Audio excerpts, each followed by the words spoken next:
Hát akkor először magyarul engedjék meg, hogy üdvözöljem Önöket itt ma este. Forgács Attila vagyok, ma este műsorvezetője vagyok Kertai Viktóriával. Ezek a progresszív estek a terveink szerint nagyobb volumenben és nagyobb sűrűséggel a következő időszakban majd elérhetőek lesznek. Készülünk több vendéggel is, és többféle nyelven. A mai este az szlovák nyelven fog zajlani, a mai beszélgetés, úgyhogy engedelmükkel át is váltok szlovák nyelvre. Vítam vás, sve super, že prišli sme v takomto hojnom počte. Moje meno je Forgáč Attila, Viktória Kertajová je moja spolumoderátorka. Viktória študuje medzinárodné vzťahy v Budapešti a ja sám pracujem pôsobím ako producent a ešte pár vecí tam je. Poďme in medias res, poďme hneď na to. Na začiatok, bohužiaľ, máme tu nepríjemnú zmenu programu a z nepredvídateľných osobných dôvodov sa naša hostka Nazi, bohužiaľ, nezúčastňuje dnešnej diskusie, ale máme tu fantastického hostia Tomáša Valáška. Poprosím pekne potlesk. Vítaj, Tomáš, ďakujeme pekne, že si prijal pozvanie. Takže poďme do Dobrý toho, večer, Viktória. prajem všetkým. Ja si myslím, že môžeme začať. Tak vítame tu medzi nami Tomáša Valáška, poslanca Národnej rady Slovenskej republiky za Progresívne Slovensko a nášho odborníka na bezpečnostnú politiku. A môžem vám týkať? My si všetci týkame. Jasné, v poriadku. Tak teda Tomáš, môžem sa ťa opýtať, ako si sa vlastne dostal k bezpečnostnej politike a medzinárodným vzťahom? Čo bola tvoja taká cesta? Nech sa páči, tam máš.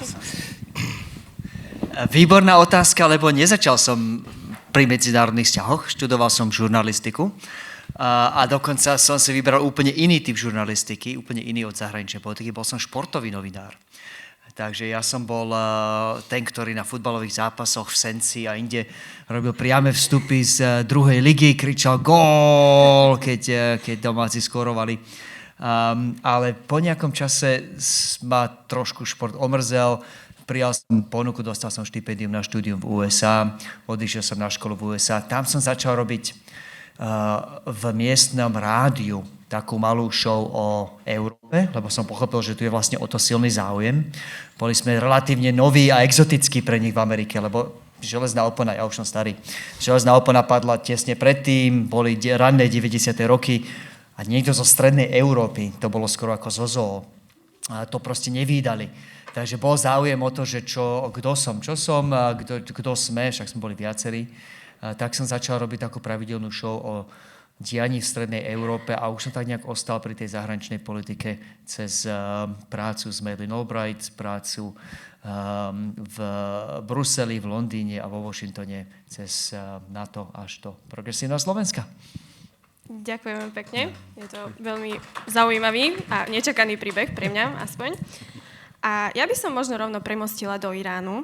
Mohli by sme túto publiku priblížiť, čo je Irán za krajinu, možno aký režim tam vládne, kto tam vládne, ako sa tam ľuďom žije. Bohužiaľ, Nasi by nám to mohla povedať možno o trochu viac autenticky, ale budeme si musieť postačiť s týmto analytickým vzhľadom. Jasne. Irán je obrovská krajina, nezaujímavé 90 miliónov ľudí, väčšia ako keby ste dali Francúzsko, Nemecko a Španielsko dokopy. Irán je na rozdiel od drvivej väčšiny krajín regiónu perská krajina, nie sú to Araby a boli by veľmi urazení, kebyže im poviete, že sú to Araby. Je to perská kultúra, perský jazyk a samozrejme pozostatok starej perskej ríše, ktorá existovala dávno pred Mohamedom a pred príchodom Arabov. Je to vzdelaná krajina, ktorá už od 79.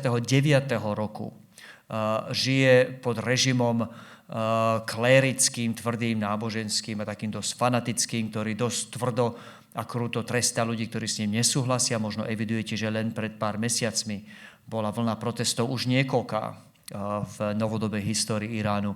A režim zavraždil podľa všetkého niekoľko tisíc, možno 10 000 oponentov len v tejto ostatnej vlne čistiek.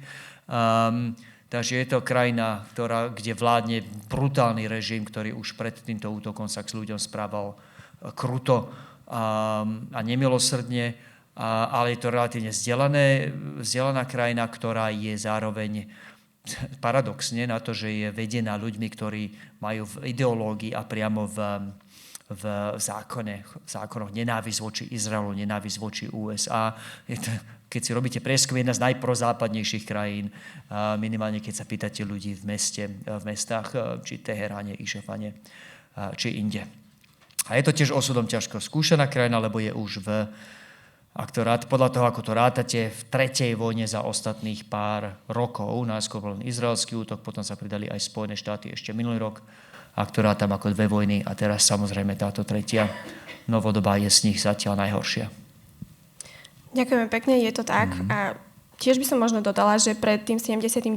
rokom Irán nemal takýto režim. V Iráne sa žilo celkom podobne, ako sa žije u nás. Respektíve viac sa to podobalo na túto kultúru, ako na tú, ktorá tam vládne teraz. Takže možno aj preto taký odpor práve teraz kvôli tomuto režimu. Je to tak. A treba aj povedať, že Irán a Spojené štáty, Irán a Západ majú pohnutú históriu, ktorá sa nezačala islamskou revolúciou v 79. Nechcem ísť ďaleko do histórie, ale jednu kapitolu musím spomenúť, to je v 53. rok, kedy CIA sponzorovala prevrat, ktorý zvrhol ich legitímne zvoleného lídra a dosadili si svojho vlastného na trón alebo do paláca, hlavne kvôli záujmom samozrejme o iránsku ropu. Takže treba povedať, že aj to, že tá nenávisť súčasného iránskeho režimu voči Západu a Izraelu nie je úplne, viete, ako sa hovorí, že to, že ste paranoidní, ešte neznamená, že nejdú po vás. Takže tá nenávisť toho iránskeho režimu má nejaké svoje historické korene. Tým nechcem ospravedlňovať. A treba tiež povedať, že Irán, normálne, že štátna ideológia Iránu, oficiálna čierna na bielom je, že štát Izrael nemá právo na existenciu a dokonca Irán vyvíjal jadrové zbranie, ktoré Izrael sa práve obával, sú určené na to, aby vymazali existenciu štátu Izrael z mapy sveta. To už sa dostávame trošku k histórii a ku koreňam tejto vojny. Áno. Dobre, skúsme priblížiť publiku, aké sankcie uvalili EU a USA na Irán. Myslíš, že mali tak veľký dopad, že to mohol byť dôvod na tie protesty? Ten dôvod na tie protesty, asi áno, nepriamo. Tie sankcie sú uvalené hlavne samozrejme na vývozy energie. Irán je podobne ako krajiny naokolo, či je to Katar, či Bahrajn, či Saudská Arábia, obrovským exportérom ropy a plynu, v prípade Iránu hlavne plynu. A to jedno konkrétne pole, South Pars sa volá po anglicky, je fakt, že globálne jedno z najdôležitejších na svete, ktoré Irán má pod kontrolou. Takže bavíme sa tu o jednom z historicky najväčších vývozcov energie na svete a práve to je ten príjem, ktorý bol vlastne že odopretý tými sankciami. Je to priamo zdrojom, dôvodom na tie protesty? Dôvodom na tie protesty bola jednoducho dlhodobá klesajúca životná úroveň. Áno, tá krajina chudobne kvôli sankciám, ale nie len kvôli sankciám, podobne ako na Kube.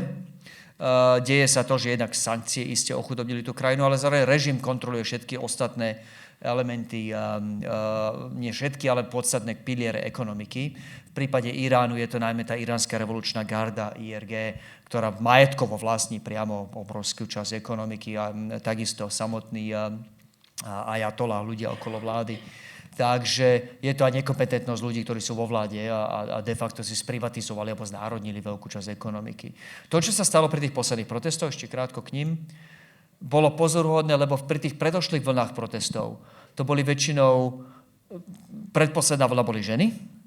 Tá predposledná vlna sa začala tým, že dáma, ktorá nemala oblečenú tú korektne správnu šatku podľa islamského zákona, oni majú takže mravnostnú políciu, neviem presne, ako sa volá tá milícia, tak ju zatkla a zjavne ju zbili tak, že vo väzení umrela.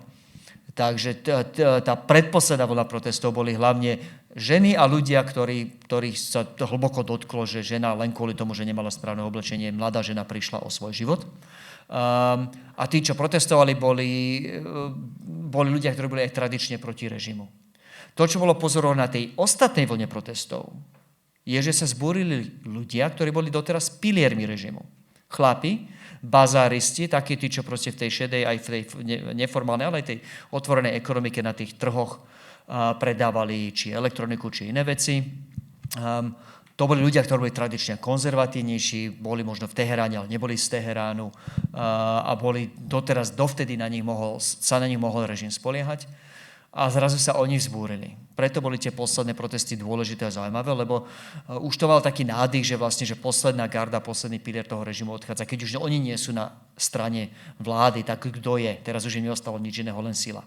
Režim nenechal nič na náhodu, nás poslal na nich armádu, políciu a hovorím, minimálne niekoľko tisíc, možno 10 000 ľudí umrelo. Realita je, že nevieme, lebo vláda odrezala internet a Irán úplne od sveta. Takže tam sa nedá dovolať, tam sa nedá poslať SMS-ka.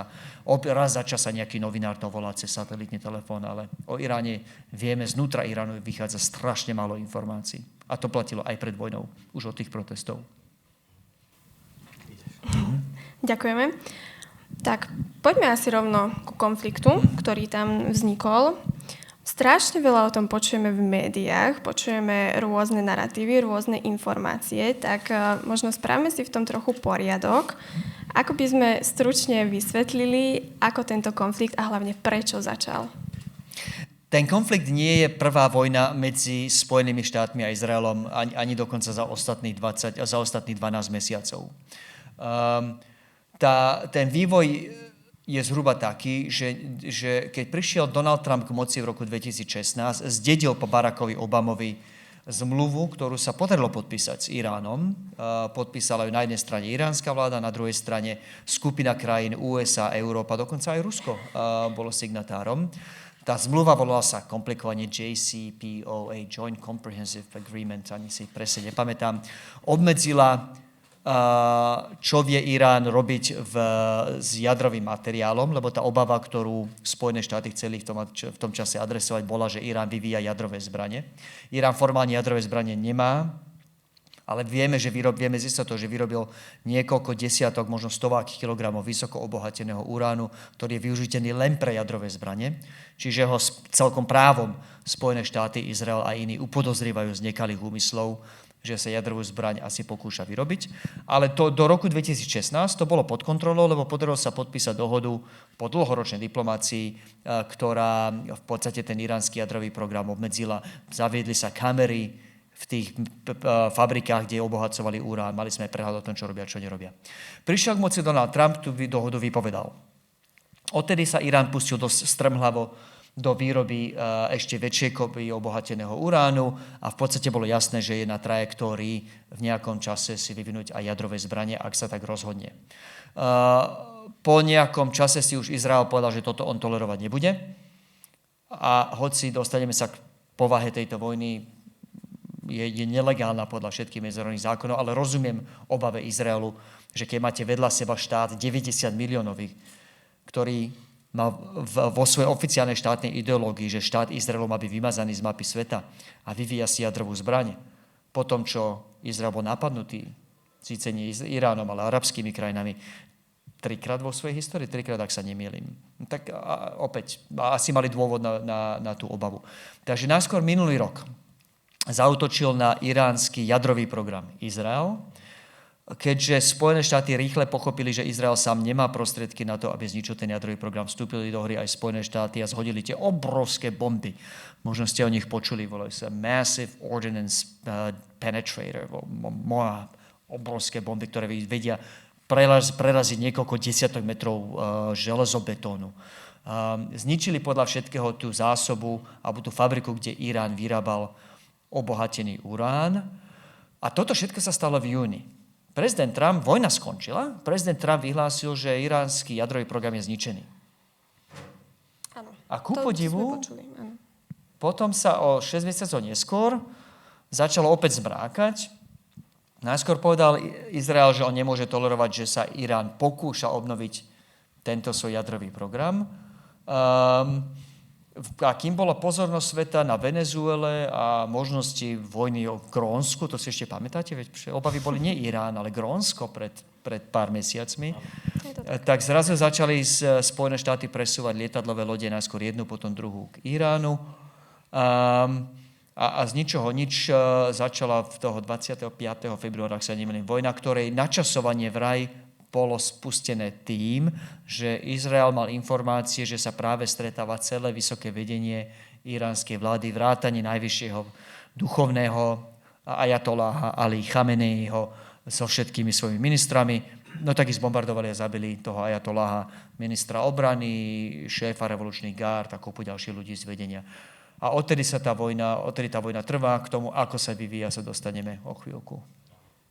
A ešte toľko, že vieme asi odhadnúť, že aké môžu byť reálne ciele, lebo na jednej strane vidíme, že každá krajina niečo hovorí, najmä Donald Trump niečo úplne iné potom robí. Takže vlastne, aké ciele sleduje Izrael a aké USA? A sú rovnaké, alebo sa líšia? Ešte, ak môžem doplniť, tak ste spomínali ten urán obohatený a... Si týkame. Pardon, spomínal si ten obohatený urán, ale nepočuli sme o tom, že ten urán by bol nejakým spôsobom zneškodnený, respektíve vyvezený z Iránu. Vieme, kde sa tento urán nachádza? Lebo to, že ho už nie je čím ďalej obohacovať, respektíve nemajú ako vyrábať tie zbranie, to ešte neznamená, že ten urán nemajú na neskôršie použitie. Múdro hovoríš, ak si dobre spomínam, 200 kg obohateného na 60%, to sú len čísla, ale v praxi to znamená, že keby ho ešte len trošku viac obohatili, vedia z neho vyrobiť niekoľko jadrových bomb. Čiže otázka, kde je úplne na mieste a odpoveď je, že nikto presne, teda nie je to verejne známe, do toho útoku na Irán ešte z leta minulého roka pôsobili v Iráne inšpektori z agentúry OSN, ktorá má také komplikované meno MAE, Medzinárodná agentúra pre atomovú energiu. A tí mali celkom dobre zmonitorované, dokonca mali vlastné kamery. Tak tí vedeli, že kde je a ich odhad neformálne, nie je oficiálne stanovisko, ale oni si myslia, že sú pochované v ruinách jednej z tých fabrík na obohacovanie uránu. A teraz odpustite, zabudol som, ktorá, či je to Natanz, Qum alebo Isfahan, ich je viacero. V každom prípade vraj sú pochované pod troskami práve tých obrovských bomb, ktoré na nich Američania spustili. Ale teda, samozrejme, je to otázka, ak ich vedia vykopať, tak sú opäť použiteľné na zostrojenie jadrovej bomby. A tu sa dostávame k tomu, čo sa ty pýtaš, Attila, že čo bolo cieľom. Tak tie ciele sú... V podstate... Čo sa dajú prečítať? Dajú. Tak prezident Trump ich vymenoval, on natočil aj také video, neviem, či ste ho zachytili na začiatku vojny. On natočil strašne veľa videí. To je teraz populárne, áno, premiéry aj naši komunikujú cez videá, už sa neunúvajú robiť tlačové besedy, už dávajú von videá. Tak prezident Trump tiež natočil také video a tam dal, že 8 dôvodov, niektoré z nich boli trochu smiešné, nie že smiešné, niektoré z nich nesedeli, fakticky. Vymenoval tam napríklad, že potrebujeme zastaviť Irán, aby už nepodnikal teroristické útoky na improvizovanými výbušninami na americké ciele v Iraku. Čo Irán reálne robil po tom, čo Spojené štáty zvrhli v 2003 irackú vládu a vyslali tam vojska. A to sa ťahá, to je 20 rokov dozadu. Ak by toto bolo dôvodom na vojnu, to mohol vyriešiť prezident Trump už v prvom volebnom období, už v 2016. To nesedí. A z tých dôvodov, čo vymenoval, 3 vyčnevali. Prvý, zastaviť ten jadrový program, definitívne zničiť, aj keď otázka je, ak bol už vyhlásený za zničený minulý rok, dá sa zničiť niečo, čo už bolo zničené? Neviem. To bol ten jeden dôvod, čo pomenoval. Druhý dôvod, čo pomenovali, a tento treba počiarknúť, zničiť iránsky program vývoja balistických rakiet. Lebo mať jadrovú bombu je vám na nič. Čo ju privezete kufrikom, na tačkách? Vy ju potrebujete nejak dostať tam, kde ju chcete dostať.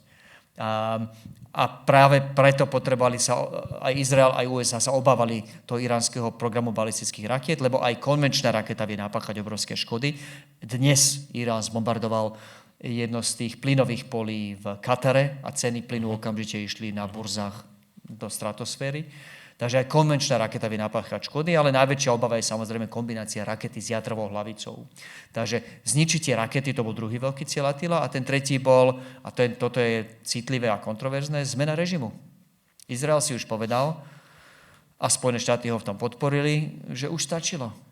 My žijeme už niekoľko dekád po boku s krajinou, ktorá nás chce zničiť, vyvíja jadrové zbrania, aby nás zničila. Mimochodom financuje minimálne 3 teroristické skupiny, ktoré podnikajú útoky na Izrael. To je Hamas, Hizballah, aj Husijov v Jemene. A že už toho máme dosť. Takže jedným z cieľov bola aj zmena režimu. To je cieľ, ktorý, treba povedať, zdieľala veľká časť aj iránskej populácie a iránskeho obyvateľstva. A keď sa pozriete, a mrzí ma, že tu fakt, že tu nás tým nemôže byť, ja som si pozrel niektoré staršie rozhovory, ona sama hovorila o tomto útoku ako o strašnej veci, ale aj hovorila o ňom aj s nádejou. Áno, a myslíte si, že táto nádej ešte stále pretrváva, pretože naozaj vidíme, že ten Irán je brutálne bombardovaný a či to už nie je kontraproduktívne, respektíve či im naozaj ide o zmenu režimu, alebo aby iba našli takého vodcu, ktorý bude ochotný spolupracovať s Amerikou. OK, to sú dve výborné, ale dve odlišné otázky. Je to tak? Správne upozorňujem, že zmena režimu ešte neznamená, že ten, kto príde po nich, bude Václav Havel alebo Nelson Mandela. Dávam do pozornosti, že v prípade Venezuely sa Spojené štáty uspokojili s výmenou jedného zlého prezidenta za jeho viceprezidentku. Vo Venezuele nevypukla demokracia, vo Venezuele je stále 700 niečo politických väzňov, vo Venezuele sa stále ľudia boja reálne výjsť do ulic, aj keď sú tam, objavujú sa prvé protesty. Ale Donald Trump nikdy nepovedal, že chce nastoliť demokraciu. Veľa ľudí to spája použitie vojenskej sily Američanov s nastolením demokracie, lebo takto argumentovali v Afganistane, takto argumentovali v Iraku v 2003. Ale Trump nič také nepovedal. Trump povedal, ja chcem zmenu režimu, ja chcem režim, ktorý nebude v kúse bombardovať Izrael, ja chcem režim, ktorý nebude vyvíjať jadrové zbrane, ja chcem režim, ktorý nebude vyvíjať rakety. Ale už nepovedal, či ten režim môže alebo nemôže zabíjať vlastných ľudí. Takže tu je tá otázka úplne na mieste, že či tí v Teheráne, ktorí spájajú nádej na demokraciu s touto vojnou, vnímajú úplne správne, či to vnímajú rovnako ako Donald Trump, ktorý, obávam sa, by bol spokojný len, ak to nie je ajatola, ak je to niekto, kto mu slúbi, že tie zbrane už nebude vyvíjať. Ale ak sa zabíja svojich ľudí, s tým možno Donald Trump vie žiť. Áno, aj na to som chcela ešte naraziť, že ten režim sa môže naozaj ešte pretransformovať možno do policajného alebo vojenského režimu, ktorý by možno ešte vedel stupňovať túto krutosť, ktorá práve prevláda. Takže... A to sa deje, ak môžem ti hneď dať za pravdu, lebo vieme, že takto, keď bol ajatola Ali Chamenei zabitý, tak bol vymenovaný za nového následovníka jeho syn, volá sa Močtaba Chamenei. Mimochodom pri tom útoku prvých dňoch zabili nielen jeho otca Ali Chameneiho, ale zabili aj jeho matku a jeho manželku. Takže asi nebude priaznivo naklonený západu. Asi už aj syn je zranený. A syn je tiež vraj zranený a že vraj je znetvorený. Že... Takže asi nebude priaznivo naklonený demokracii západu a Spojeným štátom, keď mu zabili v podstate celú rodinu. Takže späť tvoja otázka, že či sa to vyvíja smerom k demokracii, no nie. Zatiaľ vymenovali jasného hardlinera, niekto to je ešte horší v niečom. A teraz otázka, že či vedia, či je tento Močtaba Chamenei, ten, čo prišiel k moci, nejakým takým, to si ešte pamätá, 89. rok. Vtedy bol chvíľku taký premiér, volal sa Čaufa. To bol posledný pokus komunistického režimu dosadiť tam niekoho, kto ich možno zachráni. No, fungoval asi 3 mesiace, hneď potom samozrejme padol a prišiel Havel. Tak otázka, či ten Močtaba Chamenei je taká prechodná postavička, na ktorú sa zabudne, lebo proste hneď príde niekto iný, alebo či sa tam zabetonuje. A odpoveď je, že vlastne zatiaľ nevieme a treba povedať, ako si úplne správne vypichla, že čím dlhšie to bombardovanie pokračuje, tým vlastne sú viac ľudia naštvaní nie na iránsku vládu, ale na Američanov. No, lebo už to nie je len bombardovanie základní za mestom, už je to bombardovanie rafinérií, skladov benzínu. Ten benzín vytekol do kanalizácie v Teheráne. V Teheráne vybuchli kanále. Tam sú videá, kde proste zrazu vyletia kanále do vzduchu, lebo sa znietil proste benzín, ktorý vytekol z bombardovaných zásobníkov. No, ľudia v samotnom Teheráne, ktorí spájali nádej s touto vojnou, spali nejakú nádej na zmenu k lepšiemu, už začínajú byť frustrovaní, zatiaľ z toho nekáplo pre nich nič dobrého a nie je zrejme, že Spojené štáty vedia, ako to otočiť niečo dobré. Posledná veta. Oni zjavne dúfali, že sa podarí niečo ako vo Venezuele, že sa nájde nejaký zradca, ktorý zareže toho svojho šéfa, preberie to a bude spolupracovať s Američanmi, ale to sa zjavne nestalo. Nestalo sa ani to a musíme teda dodala by som ešte to, že Irán nemá zjednotenú demokratickú opozíciu niekde v exile, ktorá čaká na to, kedy tam môže vstúpiť a prevziať vládnutie v krajine, čiže tým horšie výhľady máme v tomto smere, či sa v Iráne nastolí demokracia alebo nie. To je pravda, ale môžem trošku polemizovať prvýkrát? Jasné. Lebo pri tomto, ja už som tak starý, že ja si pamätám, ja som bol dospelý v 89. Mal som presne 18. Ja si pamätám tú zmenu a to isté sa dalo povedať o Československu v 89. Kde sme mali akú organizovanú opozíciu. To je pravda. Václav Havel bol vo väzení, na Slovensku Václav Klas bol ekonómom z Českej akadémie vied. Slovenskí budúci vládni lídri, niektorí boli vo väzení, alebo proste boli kúriči a kotlári, lebo ich ničomu nič nepustili. U nás to bol hlavne katolícky disent, čiže naša opozícia bola roztrusená, niektorí v base, niektorí pri kotli doslova. Mali nejakú spoluprácu medzi sebou, ale nemali nič organizovanú stranu, nemali žiadnych tieňových ministrov, ako má PSK, nemali svojich proste odborníkov, ktorých vieme zavolať hocikedy. A napriek tomu tá zmena prišla, napriek tomu sme to ustáli. Takže ja chcem veriť, že obzvlášť Irán, ktorý, povedal som to na začiatku, je jedna veľká krajina s obrovským potenciálom, s veľmi vzdelanými ľuďmi, ktorí bohužiaľ utekajú vo veľkom do zahraničia.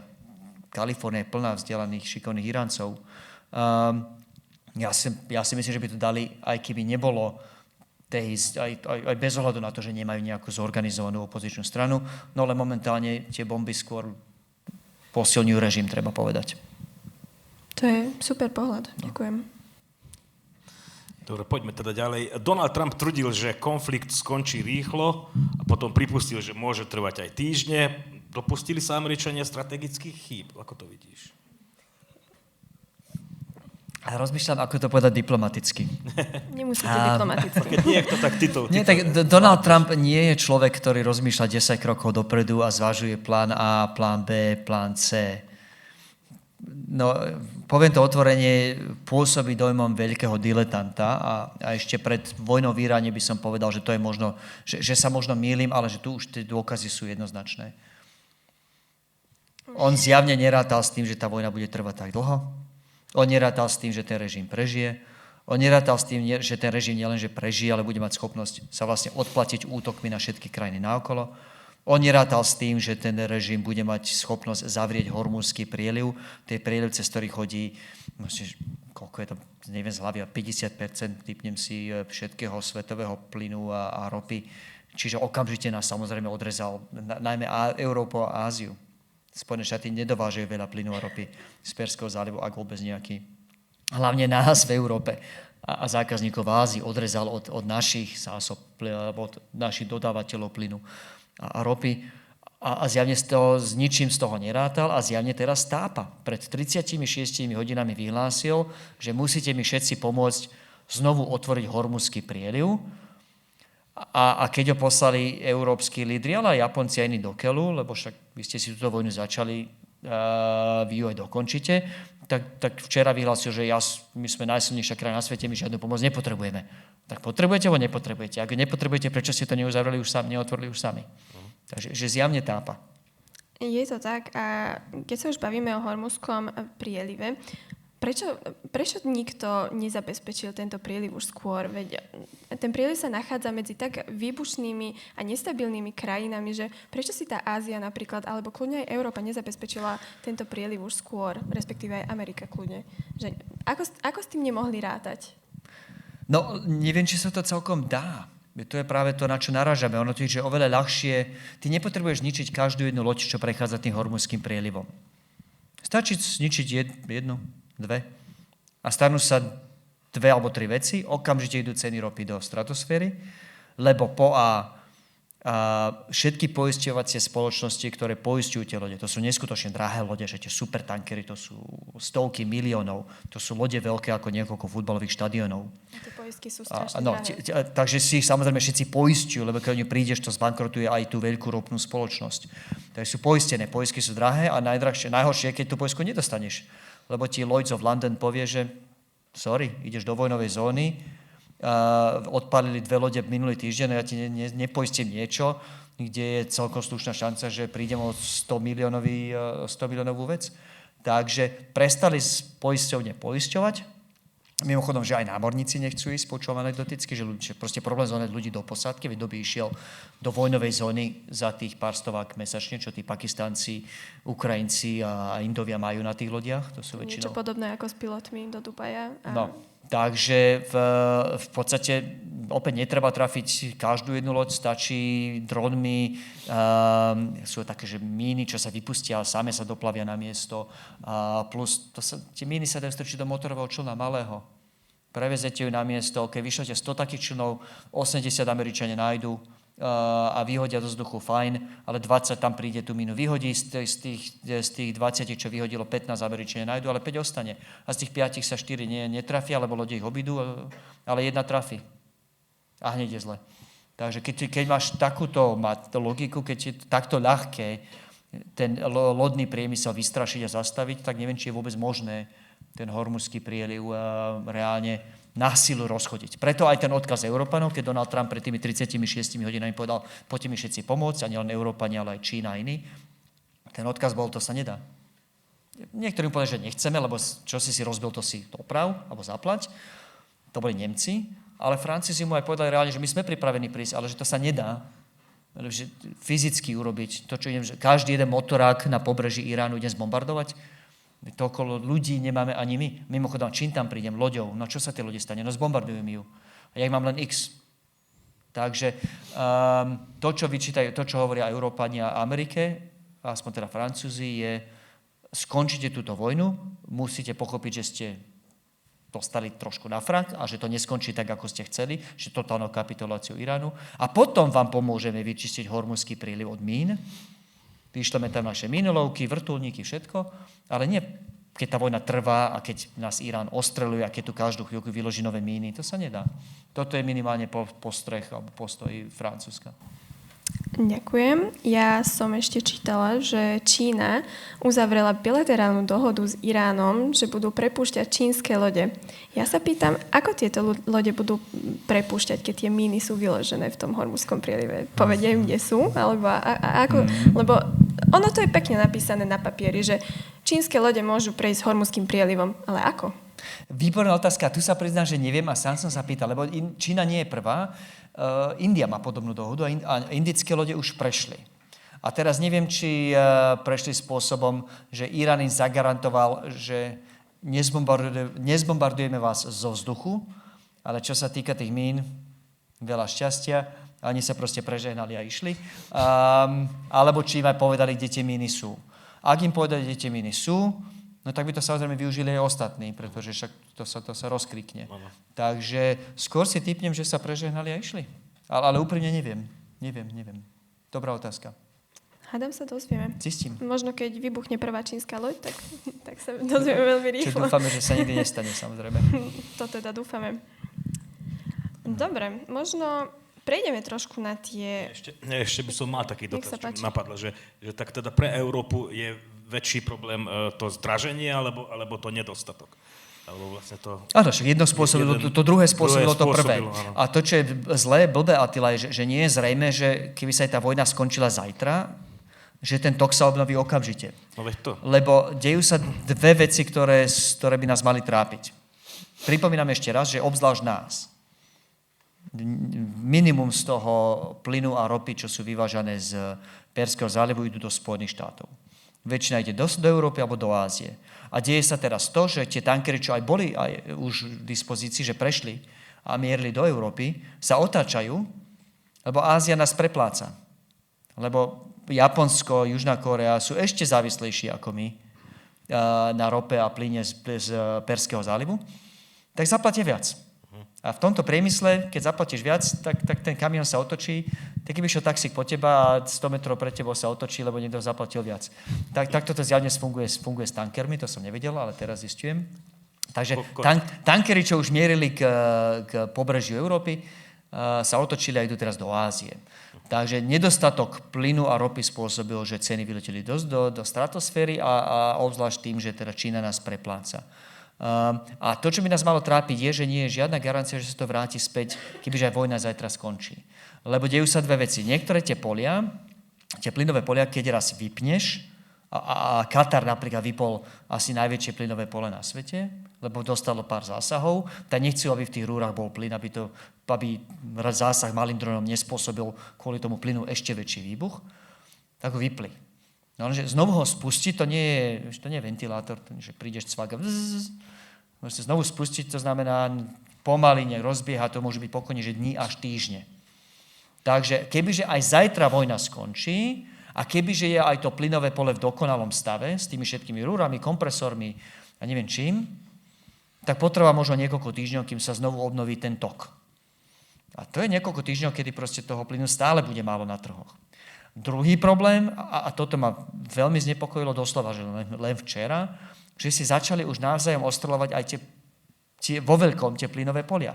Boli nejaké malé drony, čo prešli možno prvých pár dní, ale zdá sa, že platila doteraz tie prvé 2 týždne vojny taká tichá dohoda, že nikto nebombarduje to najväčšie iránske plynové pole a Irán reálne nešiel vo veľkom po tých katarských či bahrajnských ostrovov. Letiská, vojenské základne, áno, bola nejaký dron, trafili v Saudskej Arabii nejaký sklad ropy, ale že veľké útoky, ktoré by vyradili tie najväčšie plynové a ropné polia, tie zatiaľ neboli. To sa začalo včera a podľa všetkého to katarské pole asi najdôležitejšie na svete horí vo veľkom.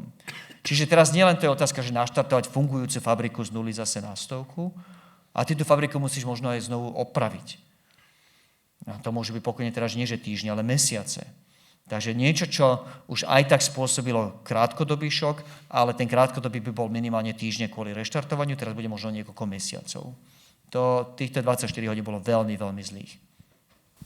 Tak my sa v Európe bavíme už celkom dlho o diverzifikácii týchto neobnoviteľných zdrojov a o tom, že by sme mali používať viac obnoviteľných zdrojov, že ten Green Deal to nepochádza iba tak z bruselskej kaviarne, lebo niekto si to vymyslel, ale to je práve bezpečnostná politika Európskej únie, pretože my tie neobnoviteľné zdroje nemáme. Ale čo som videla dnes napríklad, je príklad Ázie, ktorá je na tom možno ešte horšie, teda niektoré regióny, napríklad také Filipíny a tuším aj Indonézia.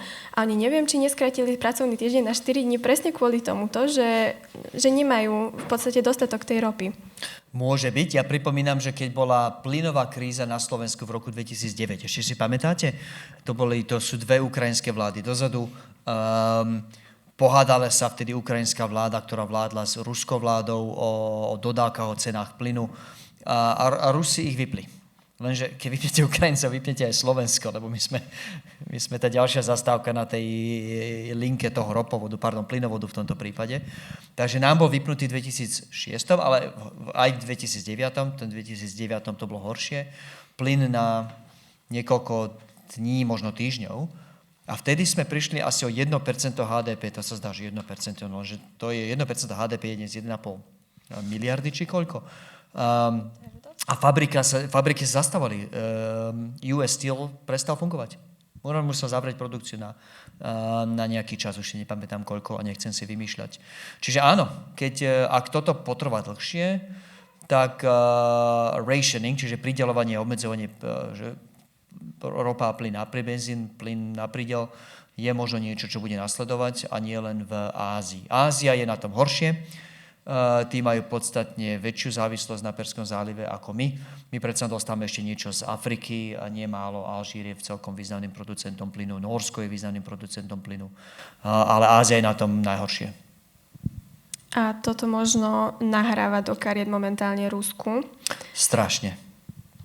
Pretože ceny ropy rastú a na druhej strane Trump zrušil embargo ruskej ropy v niektorý deň, neviem presne ktorý.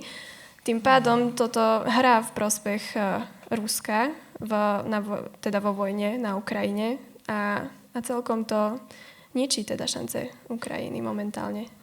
Počujte, ja nemám kamery v Kremli, ale keby som mal, stavím sa, že Vladimír Putin chodí vysmiatý takto od ucha po ucho. On neverí vlastnému šťastiu. Lebo to, že sa v praxi teraz jednak vyleteli ceny všetkého ropy a plynu do stratosféry. Rusko je jedna veľká benzínová pumpa. Rusko dnes nevyrába v podstate nič okrem zbraní, ropy a plynu. To je jediné, čo vie ponúknuť svetu. Dlhodobí pred touto vojnou boli ceny ropy strašne nízko. Cena ropy bola ešte pred mesiacom dvoma okolo $55-60 za barel. Teraz je 110 či koľko. Taká vsúka, benzín a nafta boli drahé na Slovensku už aj vtedy. Áno, o tom hovorím veľa v televíznych reláciách posledných pár dní. V každom prípade dlhodobo malo Rusko fakt problém, lebo ono financuje celú vojnu vlastne vývozom ropy a plynu a keďže ceny ropy boli dlhodobo nízke, Rusko žilo na deficit a už si vyčerpalo tie svoje obrovské zásoby, ktoré si vybudovalo ešte v 20. rokoch, začiatkom 20. rokov. A už bolo aj otázne, aj sa ruskí ekonomovia pýtali, že ako dlho toto vieme ťahať, lebo proste pri týchto cenách ropy už na to nemáme. Bumbác, prišla iránska vojna, ceny ropy a plynu takto doslova, že 2,5 násobok už toho, čo boli pôvodne. Čiže Rusko zarába dnes odhadom $150 miliónov denne, ktoré nezarábalo pred mesiacom. To je odhad, že koľko je to plus pre nich. A navyše, nielenže vedia predať drahú ropu a plyn, ale vedia tej ropy a toho plynu, hlavne, tej ropy predať viac. Lebo ako správne hovoríš, Spojené štáty zdvihli embargo na tú ropu Rusku, ktorá už bola na rôznych tankeroch, a to sú milióny a milióny barelov, ktoré sa motali po moriach a nikto sa ich neodvážil kúpiť, lebo sú embargované. A teraz Spojené štáty, aby uvoľnili ten tlak na ceny, povedali, môžete to predať legálne. Takže to sú, nielenže mu predáva tú ropu za viac, ale vie predať tej ropy viac. Čiže Vladimír Putin chodí vysmiatý. A ten dopad na Ukrajinu je ešte horší ako kvôli zbraniam, k tomu sa možno dostaneme neskôr. Ale ten tok peňazí, ktorý mu takto vyschol, ako túto na južnom Slovensku rieky v auguste, keď je 40 stupňov vonku, tak zrazu proste je normálne, že potopa. Zrazu má toľko peňazí, že pomaly nevie, čo s nimi. Čo je samozrejme katastrofa pre ukrajinsko-ruský konflikt. Mimochodom, Rusko včera vypovedalo alebo odrieklo ďalšie kolo rokovaní, ktoré mali mať o miery s Ukrajinou. Nemajú dôvod. Sú spokojní. Všetko je na ich strane. Prachy tečú spôsobom, akým netiekli, akým sa mi nesnívalo, že budú tiecť. Aj toto je následok Trumpovej vojny. Čo si myslíš, že môže sa Európa v tejto kríze správať jednotne? No, výborná otázka. Máme to ťažké. Na jednej strane sme právom naštvaní na Donalda Trumpa, väčšina z nás. Ja nepoznám jedného európskeho lídra, ktorý by akože značením podporil túto vojnu. Niektorí boli opatrnejší, nechceme si roznevať Spojené štáty, stále sú garantorom našej bezpečnosti, aspoň na papieri, ale že čím dlhšie to trvá, tým viac vidno, že je to chyba a tým už kritickejší sú, či je to britský premiér, nemecký kancelár, ten je veľmi otvorený už od začiatku. No ale, vieš, škodoradosť nie je dobrá stratégia. Nás možno teší, že sme mu hovorili, že to nemá robiť a mali sme pravdu, no lenže nám stúpajú ceny ropy a plynu, nie jemu. Teraz on v Amerike mu tiež stúpajú a má voľby, mimochodom v novembri. Trump je pod obrovským politickým tlakom, aby s tým niečo urobil, lebo americkí voliči neradi tankujú za $4-5 za barel a ceny vyleteli hore. To nie je dobrá predvolebná stratégia, takže aj Trump je pod tlakom, ale reálne tá zmena ceny a ten tlak na ceny u nás je ešte vyšší ako v Amerike. My sme túto vojnu nespôsobili, ale my a Ázia sme tými, ktorí znášajú hlavne vo výraznej miere jej následky. Takže mal som dnes takú diskusiu aj vo vedení PSK, že čo by sme mali, k čomu vyzývať Európsku úniu a časť mojich kolegov a kolegyň argumentovala, nech si to užijú Američania, ale moja odpoveď bola, my nemáme, Trump nás do tejto vojny vtiahol, či chceme, či nechceme. Či sa nám to páči, alebo nie. My jej následky znášame už teraz. A mňa by tiež bavilo sedieť pri krbe a takto si proste vyložiť nohy a hovoriť si, hovoril som vám, ale reálne ja mám väčší dôvod s tým niečo urobiť, ako majú Američania. lebo u nás tie ceny išli hore viac ako tam. Takže nie je toho veľa, čo vieme urobiť. Potrebujeme začať tlačiť na krajiny Perského zálivu, Katar, Bahrajn, Emiráty, Kuvajt, Saudská Arábia. Nech oni zatlačia na Donalda Trumpa, nech s tým prestane. Máme nejaké nástroje na to? Toto je ten jediný Attila, lebo nás Trump nepočúva. Akože my sme mu ukradnutí a skôr proste nami pohŕda. Ale krajiny Perského zálivu, Katar, Bahrajn, tí mu kúpili lietadlo, tí kúpujú jeho kryptomeny, on ich má rád, oni majú radi jeho. Takže cez nich, to je jediná cesta, ako vidím, ako zatlačiť na Trumpa, aby s týmto šialenstvom prestal. Mne ešte nedá nespomenúť, čo sa týka Európy, jedného pána, ktorý sa ešte možno teší z tohto konfliktu, a to je pán Orbán, pretože jemu toto teraz celkom hrá do volebnej kampane, že sa zvyšujú ceny ropy a celkovo neobnoviteľných zdrojov. A jemu to veľmi hrá do tej narratívy, že Ukrajina musí pustiť ropovod Družbu. Áno. A celkom mu to hrá do kampane, že my sme závislí od Ruska, potrebujeme tú ropu z Ruska a Zelenský nám to všetko ničí a zavedie Maďarsko do krízy. Story je to pekná, len samozrejme nesedí vôbec s realitou. A to nie je kritika teba, to kritizujem samozrejme premiéra Orbána a premiéra Fica, ktorý hovorí to isté. Ja som tu predviedla to, čo on hovorí, jasne. keďže tam žijem. No nesedí to preto, lebo dôvod, prečo netečie ropa z ropovodu Družba, nie je americký útok na Irán, ale ruský útok na Ukrajinu. Takže ak chce vedieť Viktor Orbán a Robert Fico, prečo tam netečie ropa, zavoláte Vladimirovi Putinovi. Spýtajte sa ho. Fico oznámil, že tam znovu ide v máji. Tak dúfam, že už buchne do stola teraz a povie, prosím ťa, Volodymyr, prestaň bombardovať naše ropovody, lebo to je naša ropa v tej rúre, nie ruská. Ona prestane byť Rusko v momente, keď prejde z Ruska do Ukrajiny. Od toho momentu je podľa všetkých zákonov Slovenska. Tak on zbombardoval našu ropu. No, takže dúfam, že Robert Fico aj teraz buchne do stola a možno Viktor Orbán, ak sa s Putinom niekedy uvidia, a že začnú aj kopať konečne za slovenské záujmy alebo za maďarské. Lebo realita je, že Rusi zbombardovali ropovod Družba, nie Ukrajinci, nie Iránčania, nie Američania, preto je vypnutý. Po prvé. Po druhé, áno, nahráva im to v tom, že teraz argumentujú, že keďže tá ropa z Blízkeho východu vyschla, my sme vám hovorili, že alternatívy reálne nie sú a musíme obnoviť Družbu. No, takto. Kebyže aj obnovíme Družbu, dopad na svetové ceny bude skoro 0. Družba nie je malý ropovod, ale v porovnaní s tým, čo sa stratilo z toho trhu, lebo je zablokovaný Hormuzský prieliv, je Družba asi ako toto pero v porovnaní s ropovodom, proste, že zlomok, nič absolútne nezaujímavé. Takže ten argument, že musíme obnoviť Družbu, aby sa upokojili trhy, nesedí ani z rýchlika. Družba je minimum, je krpatá. Tým chcem povedať, aj keby Družba bola opravená zajtra, benzín bude stále stať euro 52, ako stojí dnes na pumpe, no lebo ešte stále budú globálne ceny také, aké sú. To Družbou nezmeníte. Ale faktom, že proste budú to využívať a faktom je, že aj Vladimír Putin na koni. No. Bohužiaľ sa to tak vyvíja. No uvidíme, čo bude v apríli. Ešte by som ostala pri Európe na chvíľu, pretože sme zachytili, že Irán, respektíve milície Iránu, poslali drony alebo balistické rakety na Cyprus, respektíve na základne na Cypre, na britské základne na Cypre a taktiež ich zachytili nad Tureckom. Koluje možno taká nie úplne pravdivá legenda o článku 5 NATO, že keď sa napadne člen NATO, tak nás to všetkých zatiahne do vojny. Je to tak, že sa to hneď aktivuje, alebo tomu ešte niečo predchádza?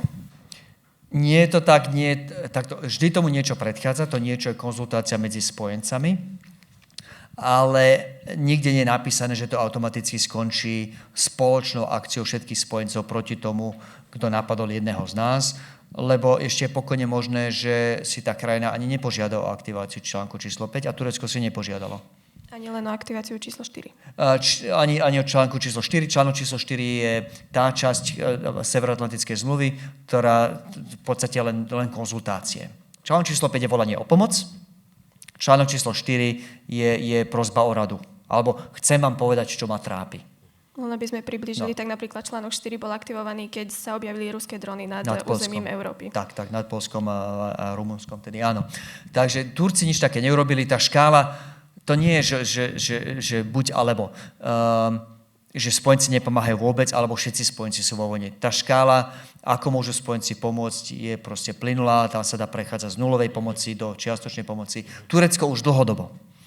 Už v podstate od kolapsu Sýrie, ešte v roku 2011, ak sa nemýlim, kedy to bolo presne, má problém s dronmi a s raketami, ktoré lietali na územie Turecka zo Sýrie. A občas to neboli len drony, ale ruské stíhačky a ruské helikoptéry, lebo Rusi priamo pomáhali Asadovi v Sýrii. Takže Turecko už vtedy, pred rokmi, požiadalo o pomoc od aliancie a dostalo pomoc od aliancie v pomoci protiraketových a protilietadlových zariadení a batérií. Turci mimochodom zostrelili ruskú stíhačku v 2016. Tak máte niekto Google, alebo ChatGPT, pozrite, tuším 2016.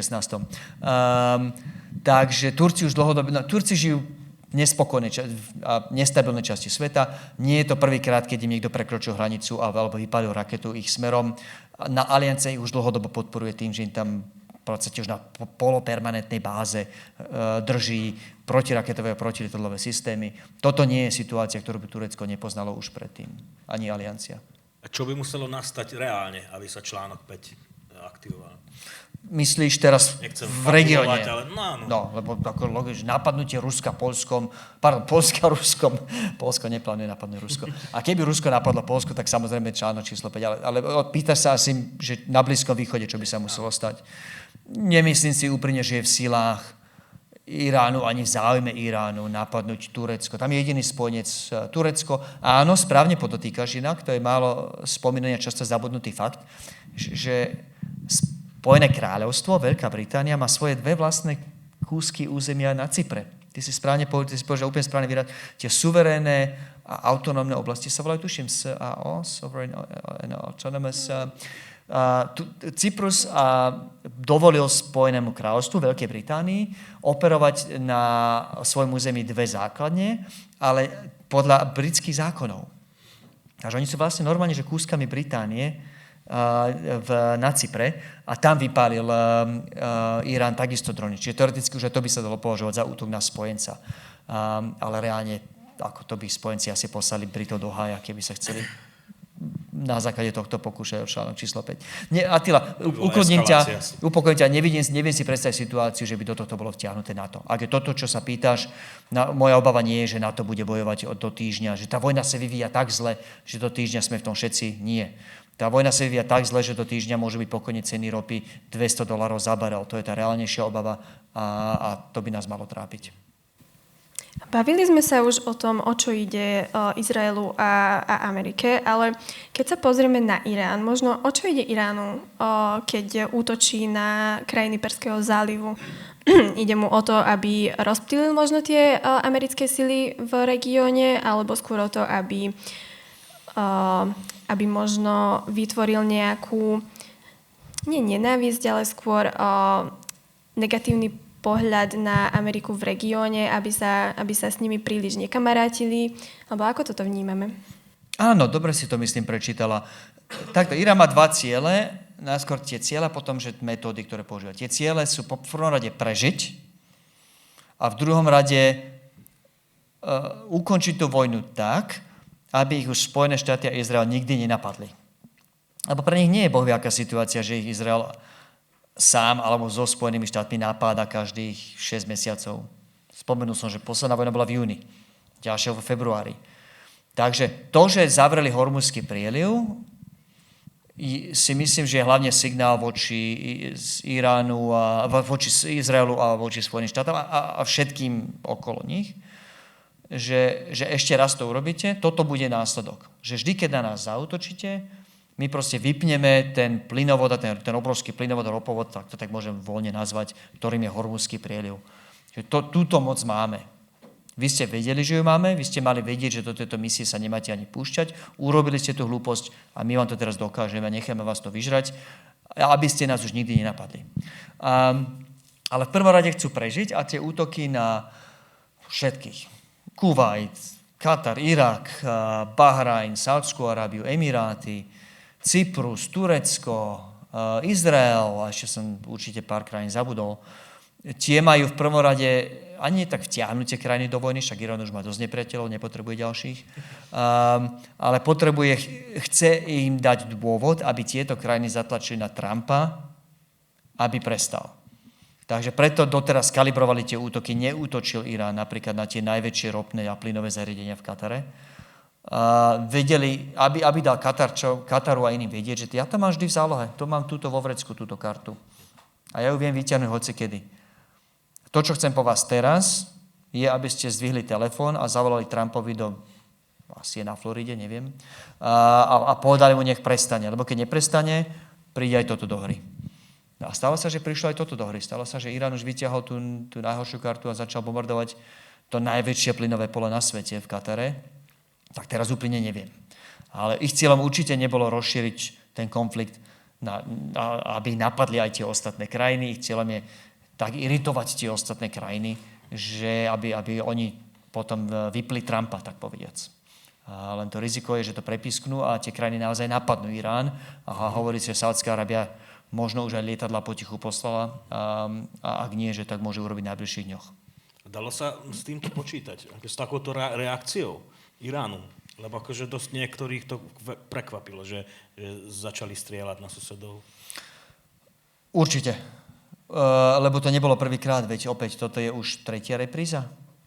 Urobili presne to isté v júni a boli menšie iránsko-izraelské prestrelky bez Američanov ešte aj predtým. A vždy to skončilo tým, že vypálili salvá proti minimálne americkým základniam v týchto krajinách, v Katare, Bahrajne a Kuvajte. Prvýkrát idú, že aj po letiskách a po plynových poliach a ropných poliach, to doteraz nebolo. Tak ale ani Američania, Izraelčania nikdy nebombardovali takto intenzívne. A to, že to Iránčania doslova, že do hodiny rozšíria na celý región, s tým museli rátať Američania a Izraelčania, lebo to už sa stalo 3-krát len za posledné 3 roky. Vicky? No. Trump tvrdí, že v Iráne už nič nezostalo, čo by mohli zbombardovať, ale napriek tomu tá vojna ešte stále pokračuje. A nevyzerá to tak, že by čoskoro skončila, skôr sa to eskaluje, by som povedala možno. Čo týmto Trump sleduje? Alebo už iba nevie, ako ukončiť tú vojnu, nevie, ako von? Možno preto aj volá o pomoc Európanov a Aziatov? No, oboje je pravda. Áno, tam už fakt dochádzajú ciele a áno, nevie, ako z toho von. Áno, to znie tak absurdne, že dochádzajú ciele. Čo to znamená, že dochádzajú ciele? Ale že vy fakt v jednom momente zlikvidujete všetko, čo viete zlikvidovať, lebo to vidíte a je to dosiahnuteľné, je to pod zemou. No lenže ukázalo sa, že hoci zlikvidovali napríklad tie balistické rakety, aby sme zase dali Američanom za pravdu, tie balistické rakety dnes už v podstate prestali byť faktorom. To, čo Irán mal, viac menej vypálil, ostalo mu a veľa z toho zničili Američania na zemi. A Izraelčania. A ostalo im odhadom možno desiatky, možno že pár stovák. Predtým ich bolo asi 3000. Pár stovák je stále dosť na to, aby zničili plynové pole v Katare. Takže opäť stačí im trafiť raz 2-krát, nepotrebujú všetky 3000, ale že tie rakety úspešne zlikvidovali. No a tým problémom, čo teraz reálne majú Izraelčania a Američania, že to, čo už videli, to, čo vedeli zničiť, už bolo v podstate zničené. Ale tým neupreli Iránu právo a schopnosť, nie je to práve to schopnosť zavrieť Hormuzský prieliv, lebo ten sa robí dronmi a dron v takomto priestore, tu, takto vyrábajú Ukrajinci drony. V pivniciach. Nebol som v tých fabrikách sám, ale videl som tie zábery. Irán to isté. Jaskyne. Ani neviete, v ktorej jaskyni. Proste to nemáte šancu zmapovať. Bavíme sa opäť o krajine, ktorá má 90 miliónov ľudí, väčšia ako Francúzsko, Nemecko a Španielsko dokopy. Ako to? Nemáte šancu mať uši a oči všade. A nepotrebujú chrliť 100 000 dronov mesačne. Stačí trafiť jednu loď každé 2-3 dni a Hormuzský preliv je zavretý. Takže toto už nevieš zo vzduchu zagarantovať. A to je problém. Že udržiavať teror. Lebo keď jediný nástroj, čo máš, sú vo vzduchu, ale zo vzduchu nevieš tú vojnu ani režim zmeniť, ani zabrániť Iránu v tom, aj podnikal tie útoky, tak čo urobíš? Presne toto som sa chcela opýtať, či môže byť ďalší krok pozemská invázia Iránu zo strany Izraelu a Ameriky. Respektíve, či sa bude dať tento konflikt ukončiť zo vzduchu a z mora? Takmer určite nie spôsobom, alebo nie s takým koncom, aký mali Spojené štáty a Izrael na mysli. Už je zrejme, že to neskončí totálnou kapituláciou Iránu alebo tej súčasnej vlády v Iráne a už je zrejme, že to neskončí ani zrejme, že totálnym zničením toho iránskeho jadrového programu, lebo v nejakej forme prežil. A Irán dokázal, nepáči sa mi to, je to odporný režim, ale dokázal svoju životaschopnosť. Tak to je. A teraz, pošlú tam pozemné jednotky? Nie, neviem si predstaviť, ako by to... Že to by bol najrýchlejší spôsob, ako by Donald, najgarantovanejší, 100%, ako prehrať americké voľby. Majú v novembri voľby, táto vojna nie je populárna, ten dojem, že fakt nevie, čo robí, už začína silnieť, už aj medzi jeho ľuďmi. Aj tá jeho konzervatívna báza sa pomaly rozpadá, už ľudia kritizujú, demokrati sú všetci proti, vždy boli. A na začiatku vojny bolo asi 80% republikánov za, ale už aj ľudia v Senáte spochybňujú, či vie Trump, čo robí. A vyslať tam vojska do 90 miliónovej krajiny, že to by ste koľko potrebovali? Tam by straty boli obrovské. A hlavne, že len na fyzické obsadenie a kontrolu tej krajiny potrebujete armádu Spojené štáty tiež nemajú nekonečne. Má 1,4 milióna ľudí v uniforme. A to tam pošlo polovičku armády a potom čo? Potom Tajván, Európa, všetko ostatné ide bokom, lebo toto? No, takže Grónsko by si vydýchlo. Dáni sú asi jediní, ktorí sú radi, že táto vojna prebieha, lebo majú pokoj, garantované, že majú pokoj, lebo do ďalšej vojny sa Donald Trump tak skoro nebude púšťať. To tiež ináč veľmi zaujímavá téma. Ja som na ňu zabudla, že či by toto mohla byť príležitosť pre Čínu obsadiť Tajvan, ale na to teraz nemusíme vybočiť. Ale môžeme jedno slovo k Ukrajine, lebo tie zlé správy pre Ukrajinu nekončia len tým, že Rusko zrazu má 150 miliónov denne navyše. Oni pokračujú, lebo okrem iného Spojené štáty sú naďalej, alebo boli významným dodávateľom vojenskej techniky Ukrajine. Už to dnes nerobia zadarmo, už si to nechajú preplatiť od Európanov, ale tie interceptory, to sú tie rakety, ktoré zostreľujú iné rakety alebo iné lietadlá, tie interceptory tie najlepšie vyrábajú len Američania a Američania ich dodávali Ukrajine vo veľkom, my sme ich platili. Tie interceptory nebudú, lebo ich je treba toľko na Blízkom východe, že nestíhajú vyrábať. Takže nie len, že Rusko sa topí v práchoch, ale Ukrajina bude mať menej zbraní a jedno, či my, Európania, máme peniaze, aby sme tie americké zbranie pre Ukrajinu kúpili, Američania nebudú mať tie zbrane, lebo všetko, čo majú, pôjde momentálne, ide na Blízky východ.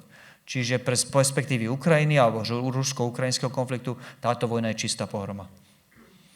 Možno by som to ukončila poslednou otázkou. Niečím pozitívnym, prosím, lebo toto bolo strašne tak, depresívne. No tak, potom zapojíme publikum, takže to pripravte si otázku. Asi sa mi nespýtam tú otázku.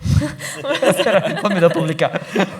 Chcela som sa opýtať na Slovensko a že ako terajšia vláda reaguje na tento konflikt, pretože vieme, že púšťa americké lietadlá nad našim územím, čo v podstate napomáha Amerike, ale nezachytila som nejaké výrazné reakcie našej vlády, skôr by som povedala, že čušia. No čušia ako vož pod chrastou, lebo že to je ich kamarát, ktorý bombarduje Irán a spôsobil takúto facinu. Včera sme konfrontovali Roberta Fica na Európskom výbore. Michal Šimečka mu pripomenul, že však to sú vaši kamaráti. Vy ste boli na konferencii vo Washingtone, CPAC, tá slávna konzervatívna konferencia, a vychválili ste, aká je MAGA, to revolučné hnutie, aký je to super nápad. A viete, čo povedal premiér? On zaklamal, jak malý chlapec, jak môj 10-ročný syn. Ja som nevychválal MAGu, ja som vychválal MEGu, európsku alternatívu, čiže Viktora Orbána. Pozreli sme si záznam, jasne hovorí MAGA. Hovorí MAGA aj MEGA, ale jasne spojenú MAGu. Čiže teraz sa snažia tváriť, že Donalda Trumpa nepoznajú, oni kamaráti nikdy neboli, ja vlastne nemám ani jeho telefónne číslo, ja som tam ani nebol, no hambia sa. A ja byť nimi tiež sa hambím. Ale vlastne Robert Fico je super kamoš, veď akú výhodu spôsobuje Irán Rusku? No, ak sa udeľuje nejaké vyznamenania, tak myslím si, že Donald Trump si zaslúži nejaké najvyššie ruské vyznamenanie, lebo tento dar Boží, ktorý on daroval Vladimíru Putinovi, to si nevymyslíte. No tak to sme neukončili úplne pozitívnou. Nekončíme, prechádzame do tej pozitívnejšej časti. No. Má niekto nejaké otázky k téme tejto, alebo kľudne aj inej, čo vás zaujíma? No tak to vyzerá presne Vždy ako na tak pomaly základnej sa to škole. Kto ide naštartuje, odpovedať? ale potom sa to rozbehne, takže kľudne. Ale už ste. Ja som Valášek, ja som vždy posledný. Zuzana Žemberová, mal som spolužiačku, že volala Zuzana Žemberová. Tá mala smolu, tá bola prvá, či sa išla podľa krstného mena alebo priezviska. Ale väčšinou som bol predposledný. To bola Pavinová, na sme nemali, že B a hneď zase B. Dobre, nevadí. Mňa by zaujímalo, čo sa týka toho Iránu. Ja viem, že je to postavenie žen tam, že úplne nariť, ale aspoň trošku nám to približte, lebo naozaj sa tak málo dá dozvedieť o tej krajine, že to postavenie, či sú tam naozaj akože nikto. Nie. Nie je to také zle. Naopak porovnaní s inými krajinami, so Saudskou Arábiou, paráda. Jasne. Nie, iránske ženy môžu chodiť do vysokej školy, normálne študovať, čo zabudnite. Afganistan samozrejme nič. A Saudskej Arábii nemohli ženy do nedávna šoféra, dodnes sú tie možnosti obmedzené. Nie, Irán je v tomto pokročilejší a je v takej zvláštnej zóne, že aj udelil ženám na pomery regiónu, poviem to takto, relatívne rozsiahle práva. Aké pomery regiónu nie je férové. V Emirátoch, hoci vládni lídri sú všetko samozrejme chlapi v bielých robách, ale ženy v inom zmysle slova sú skoro úplne rovnoprávne. V každom prípade Irán nie je zďaleka najhorším porušovateľom. Je tam veľa žien na univerzitách a vďaka tomu sa dožadujú svojich práv. Stane sa zaujímavá vec, keď... Nie sú v pohodičke, musia naďalej chodiť v predpisových oblečeniach, sú tam milície, ktorých meno si teraz neviem spomenúť, ako presne sa volajú, ktoré vás zbijú, prípadne hodia do väzenia. To som spomenul v kontexte tých protestov spred pár rokov, keď jedna z tých žien hodených do väzenia, v tom väzení aj umrela. Takže zďaleka to nie je med lízať. Sú progresívnejší ako iné krajiny naokolo, ale ešte stále je to spoločnosť, kde sú ženy proste hlboko nevýhode voči mužom. To chcem, aby zaznelo jasne. Ak ešte môžem dodať a môžem si dovoliť zaparafrazovať Nasi, ktorá tu mala byť. Ja som s ňou pozerala rozhovor a ona spomínala napríklad, že na to, aby žena mohla opustiť krajinu, potrebuje súhlas od buď partnera manžela, alebo teda od otca, od staršieho muža. Ukazuješ na mňa, hej? Ja neukazujem na teba, ukazujem. Na staršieho muža. Dobre. No, takže rúžové to určite nie je. Potrebujú povolenie na veľa vecí, nielen na vycestovanie, čiže to fungujú tam ako deti v podstate. Ale môžu fungovať aspoň nie ako v porovnaní napríklad s takým Afganistanom, kde ani rozprávať nemôžu. Nech sa páči, ďalšia otázka. Ja na tebe vidím, že sa chce spýtať otázku s perskými kobercami. Prosím, nerob to. Otcovi si teraz to hovoril? Nie. Strýkovi.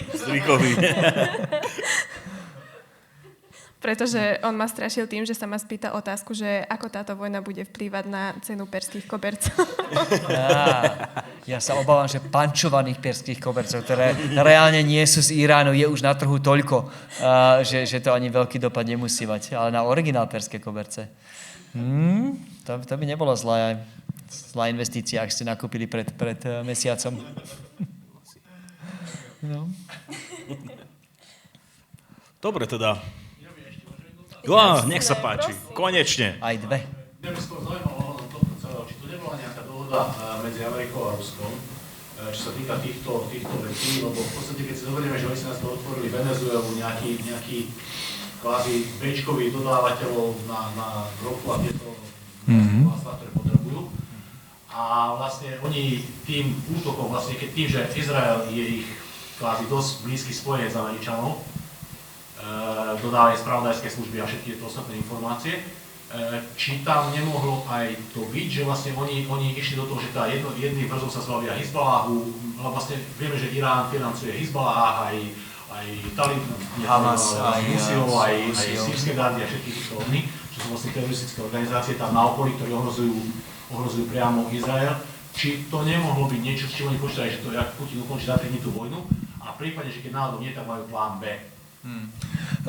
Že vylúčiť to neviem, lebo ak by mali takúto dohodu Putin a Trump, samozrejme nepochválili by sa ňou a nedal by si ju na sociálne siete. Ale myslím si, že preceňujeme Trumpa. Všetko, čo o ňom vieme, a mám, vďaka tomu, že som žil dlhé roky v Spojených štátoch, mám aj takú, možno trochu unikátny náhľad, mám kamarátky osobné, ktoré pre ňo robili. Jedna dáma volá sa Fiona Hill, ktorá bola šéfkou pre Rusko v Národnej bezpečnostnej rade za Trumpa. Nevydržala dlho, asi rok.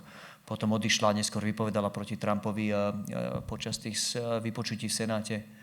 Ale to, ako ona popísala vo svojej výbornej knihe, ktorú odporúčam prečítať, a aj v rozhovore so mnou, to je chlap, ktorý má jeden názor na raňajky, úplne iný názor na obed a tretí názor na večeru.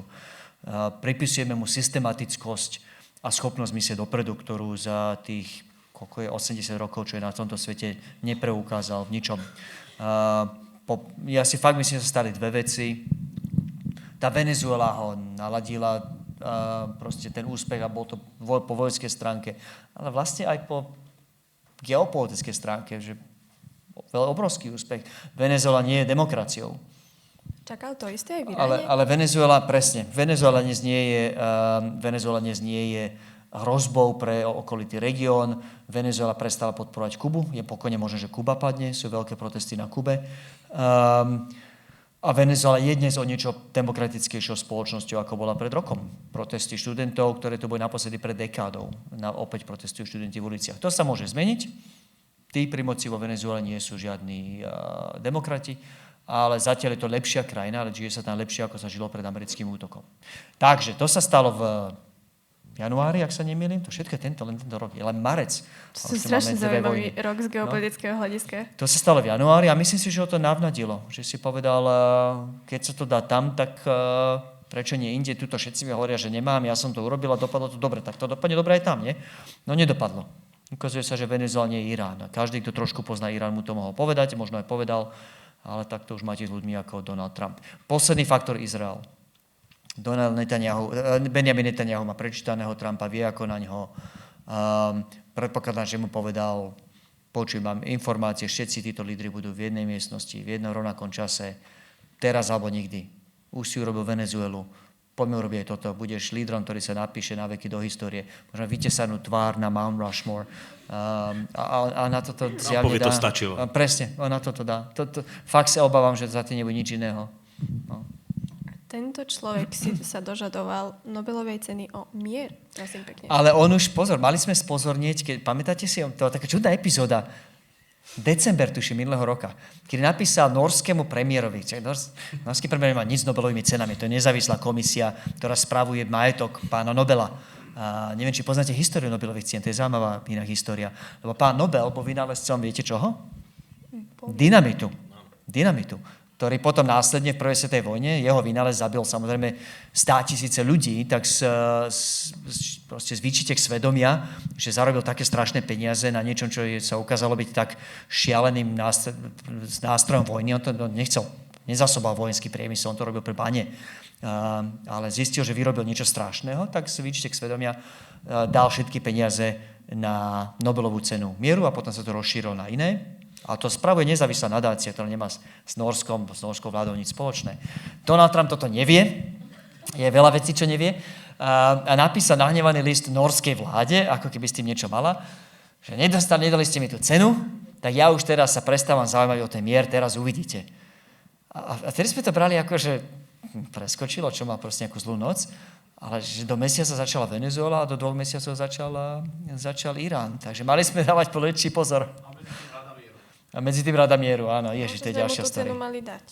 Áno, inak možno to je jak Ficovi, možno sme ho mali pustiť na ten ústavný súd v 2019 a bolo by všetko inak. Áno, asi, hej. No. Posledná otázka z publika. Bola táto? A nie. Nie je tam pán Strapek. Tomáš, hovoril si o tom, že áno, že do celého regiónu sa vlastne dostala táto vojna tam pri Iráne. Ale ja by som vypichol tak tie Spojené arabské emiráty. Všetci teraz sa o tom hovorí, hlavne o tom Dubaji. ako dlho asi budú zvládať Spojené arabské emiráty takéto, alebo tolerovať niečo také, že vlastne tie dróny alebo rakety dopadajú na ich krajinu? Podľa teba dokedy budú čakať, lebo všetci o tom hovoria, že ešte neútočia. Spomínal si teraz, že Saudská Arábia už posiela nejaké lietadlá. Výborná otázka, Peter, na ktorú úprimne neviem odpoveď, lebo neviem dve veci, alebo neviem z istotou dve veci. Prvá je, že koľko majú ešte tých interceptorov, ktorými vedia zostreľovať rakety a drony. Som presvedčený, že Emiráti nechcú ísť do vojny s Iránom, ak sa vedia vyhnúť. A išli by do vojny len vtedy, keď už sa nevedia brániť a tie rakety naďalej padajú. A či sa vedia brániť a ako dlho sa ešte vedia brániť, neviem z hlavy. A snažil som sa zistiť, tie dáta nie sú dostupné. Emiráti nepovedia, koľko tých rakiet interceptorov majú. Druhá vec, čo neviem, je, že akú schopnosť Emiráčania majú zaútočiť na Irán. Ako vôľu a dôvod majú určite, však bombardujú už 3. týždeň. Ale že koľko škody vedia narobiť, keď tí Iránčania vedia dokázateľne narobiť ešte viac tým Emirátom, keby naozaj chceli. Takže či to stojí tým Emiráčom za to. Saudská Arábia je trošku inej situácii. To je predsa len regionálna veľmoc. Porovnateľne nie je to tak veľká krajina ako Irán, ale tiež je to obrovská krajina, ktorá zbrojí dlhodobo. Má proste kontrakty obrovské s Američanmi, s Britmi, najmodernejšie stíhačky. Takže Saudská Arábia je v oveľa lepšej pozícii tomu Iránu ozaj, že vyrobiť, udodiť riadne rany a je aj v lepšej pozícii sa potom ubrániť, keď ten Irán začne útočiť späť. A neviem, či sú Emiráčania v takej dobrej pozícii. Myslím si, že nie. Som si dosť istý, že nie. To, čo počúvam z kuloárov od diplomatov v Bruseli, je, že tá najväčšia obava je momentálne v Saudská Arábia. Že tí sa vrhnú na Irán. A to už bude taká kúcapaca, to už sa bude potom veľmi ťažko riešiť. A čo sa týka tých Emirátov ešte, tak možno pre nich tá cena ísť do vojny by bola ešte väčšia kvôli tomu imidžu, ktorý vybudovali, práve kvôli investíciám, turizmu a podobným ekonomickým záležitostiam, že možno už iba kvôli tomu by do tej vojny nešli, respektíve vyhýbali by sa jej čo najviac. Veľmi múdro hovoríš, lebo Saudská Arábia nemá žiaden turizmus. Prakticky žiaden. Zatiaľ, čo Emiráty žijú len z toho. A je to otvorená spoločnosť, kam sa dá zaletieť. Dalo. Zaletieť lacnými aerolinkami ešte pred 2 týždňami za pár korún. A z toho žili. A teraz sa dá, len letíš nejaké týždne. Takže, áno, úplne správne hovoríš, jasne. Ten biznis model Dubaja obzvlášť by bola ešte väčšia vojna, ktorá skončí ešte väčšou devastáciou Dubaja a totálnym zničením imidžu Dubaja a aj Abu Dhabi a tých menších emirátov ako turistické destinácie. To by bola pre nich pohroma. Mimochodom, Irán sa pokúsil už trafiť Burj Al Khalifu, tú najvyššiu budovu sveta. Priznám sa, pred pol rokom som stal na vrchu. A tie drony sa ju pokúšali trafiť, ale zostrelili ich. Takže Irán išiel rovno po tom, kde to najviac boli. Lebo zostreliť toto, wow, pre turistiku, toto je proste taký blow, taký úder pre imidž Emirátov ako hrom. Dobre, teda. Na záver niečo by si dodala? Niečo pozitívne, prosím. Pozitívne, konečne už. Ďakujem pekne, že ste prišli. Som veľmi vďačná, že aspoň toľko to vás venovalo štvrtkový večer práve nám. Ďakujem pekne aj tebe, Tomáš, že si prišiel a porozprával si sa s nami. Ďakujem pekne, že si nás dal do obrazu. Dúfam, že aj publikum odchádza o niečo múdrejšie a bez hoaxov a fake news. A ja som si to veľmi užívala. Ďakujem pekne za rozhovor. Nebolo veľkým potešením, je mi radosťou byť v Komárne a som fakt úplne dojatý, že ste prišli v takom hojnom počte na nie veľmi príjemnú pozitívnu diskusiu, ale snáď odchádzate doma možno znepokojnejší, ale snáď, ako podal Viktória, o niečo lepšie informovaný. Takže ďakujem, bolo mi cťou. Ďakujem. Ďakujem pekne. Dovoľte mi ešte, aby som zagratuloval Viki. Moderátorská premiéra. Zvládnete na jednotku. Ďakujem. Ďakujem.